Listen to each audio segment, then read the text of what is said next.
Hey guys, TSW here. As requested by quite a lot of you, I have now got some Icecrown footage to commentate on. This was taken, what day is it today? Today, recording this, it's Friday, was recorded on Wednesday. And what we've got here is Deathbringer Saurfang. He is the 4th boss in Icecrown 25 on 10 man, but we're doing it on 25 at the moment. We did Lord Malgar on Heroic, one shot, pretty cool. Lady Death Whisper. We didn't do it on Heroic, we did it on normal. Gunship, we did it on Heroic, and Deathbringer, we're doing it on normal.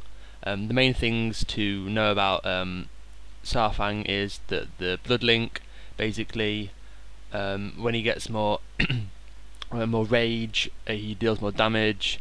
When he gets 100 rage, he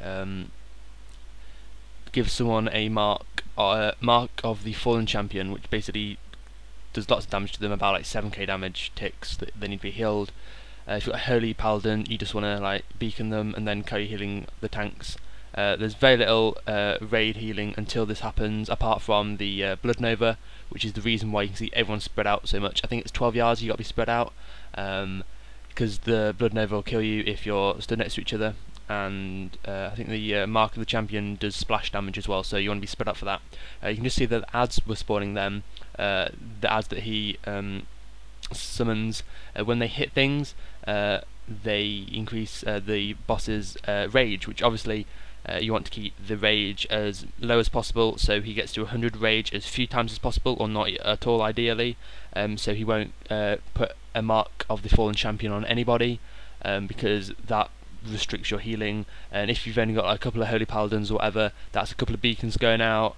It's more likely that the beacons aren't going to be on the tanks, and when you run out of Paladins, which is the ideal solution, using the beacons, you need to start having specified healers on the people with the mark of the Fallen Champion, and if they die, you can't res them without them getting the mark again, so that's kind of pointless. One tactic which was done quite a while ago, I remember doing this place, was the first person to get the mark would die, so that basically when the person gets the mark, every time the mark ticks, I believe he gets some rage, so basically his rage goes more quicker and quicker, so when you get one mark, the second mark will be faster than the time it took you to get the first mark. So as you can see here, we've got kiting traps down, and we're trying to kite them. You don't try and move as much as possible, because obviously the radius and the distance away from each player need to be 12 yards away, so you've got to make sure if you've got a DBM you do /distance 12, so you can see how far between you are. But yeah, stay spread out. Nuke the ads if you're ranged. If you're melee, forget the ads, because you don't want the ads to attack anybody. They only want to be going for ranged. Use your traps to slow them down. Yeah, and this is Saurfang, and I'll now cut to I don't know, a bit of trash, or maybe the next boss. And one quite important thing to mention is that he will do a Rune of Blood debuff on the tanks. This is why you need 2 tanks, so they can taunt off, because this will heal him for quite a lot. And also he does a frenzy at 30%, increasing his damage done by 30%, so this is an ideal time to hero, or even later, because obviously the damage output versus the ability for your raid to heal the people with the mark of the Fallen Champion, you just need to weigh them up, as well as your damage and healing, to make sure that you can get through this encounter. Yeah, that's just extra info that I forgot the first time recording this. Just something to add here, that there are often the fog things, whatever, I don't know what they're called, they'll be across these little blue things. If you run into them, they do like 40k damage, whatever, so you need to avoid them, or like we've done, get a rogue to lockpick them, or what's the word, disarm the trap rather. Just a quick note for the trash here, the kill order is, well, try and get the abominations to pull separately from the rest of the mobs behind them. And then the plague scientists, you want to kill those first, as they turn your raid members into slimes if it's not interrupted, and that can be rather problematic if they get the slime off on a couple of dispellers or on healers. And there were also 2 other guys who I forget the name, but it's basically the 2 other guys who aren't the abominations or the plague scientists or the other ads, and they do like a cast similar to the gargoyles and knacks in the sense that when they are low HP, they'll start to do a cast. Instead of going full HP like the gargoyles and knacks, they will do a AoE, which will most likely one-shot even tanks unless something like Last Stand's used. So basically, all your melee will be wiped out. So just bear in mind that when the ads start casting, when they're about 20% HP, you need to kill them quickly. Just mark Skull, tell everyone to nuke Skull, go for the Plague Scientists first if they pull, then the Abominations, then the... try to get the name of them here. At the moment we're killing the Plague Scientists. You can see him there casting. People having to interrupt it. If he does get cast off, you just simply need to dispel it. Here we are nuking the Abominations because the two other ads are not yet, applicable. They don't do that much damage. The only time you need to worry about them is when they're low HP and they start casting, because that's when they're going to do a big amount of AoE, and it's not fun when half your raid wipes. I believe it consumes the ad as well. It's like a self-destruct sort of thing. These are the ads now. I can't read them with the preview, but yeah, they're the ads that you want to be looking for. Something horror. There you go. So kill the horrors when they're low HP. You can see you just did it there. At the moment I'm just gawking at loot.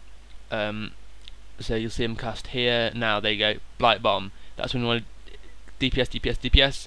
If he gets it off, he would have most likely killed all our melee. So yeah, that's the only real trash for now anyway that you need to know about. I will cover more trash, and if there are any weird mechanics or abilities that they do. Here we are on the trash just before Rotface and Festigut. Once both of these bosses are killed, you can go in the middle of the three forks to go to Professor Putricide. Here we are, we've just pulled Stinky. He does a AoE every a few seconds. You can see the green coming out of him. You want to be healing through this, and then he'll do a decimate similar to, I can't remember the name. Bonus points to anyone who comments it below from Nax. The guy dropped the random loot. You can see he just did decimate then.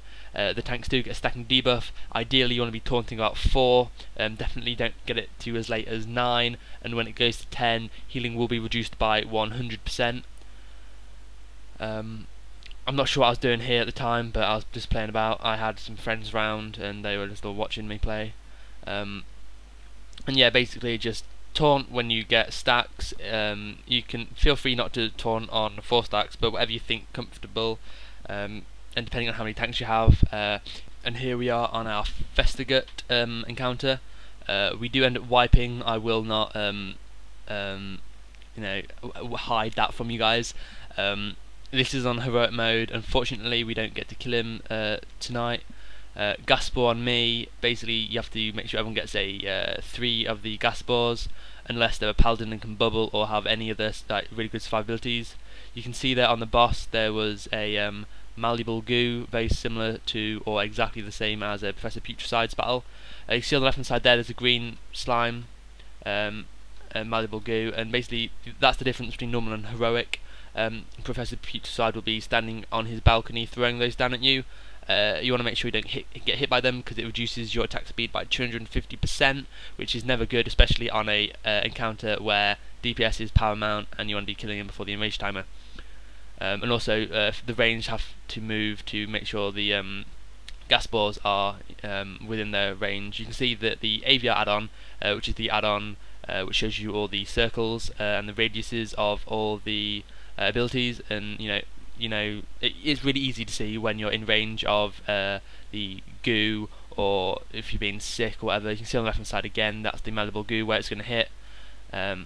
On this attempt, apparently, or for some reason, it appears that when he does Punch and Blight, that not enough people have had the gas spores, so we wipe pretty quickly. Yeah, so that was our first attempt. We do get him down to as little as 5%, and yeah, that's basically the Festigut encounter. When the tank gets a stacking debuff to 8, that's when you want to be taunting off, because when he gets to 10 he'll die, which is never good. And that's been part 1. Please rate it whatever you think it deserves. Click the screen to be taken to part 2. Cheers for watching. If this is your first video, you can subscribe so you'll see my next videos when they come out. Cheers again, and catch you guys later.